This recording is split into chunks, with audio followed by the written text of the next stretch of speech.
Starting Amazon FBA and can't decide which tool to use?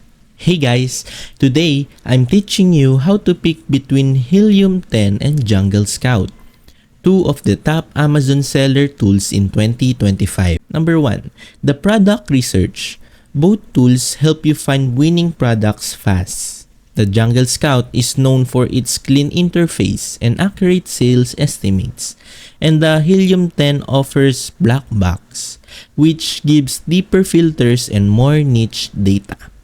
Number 2, the keyword tools. The Helium 10's Cerebro and Magnet are top tier. Reverse ASIN lookup, high traffic keyword ideas, and competitor targeting. And the Jungle Scout has keyword tools too, but they're not as deep or flexible. Number 3, the features and add-ons.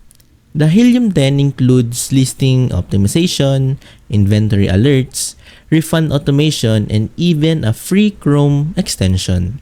The Jungle Scout focuses more on research and tracking with some supplier data-based tools. How about the pricing?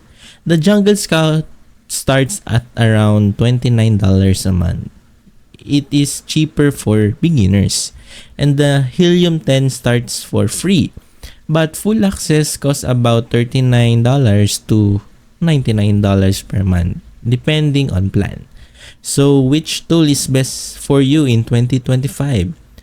Hope you like this video. Like this if it helped.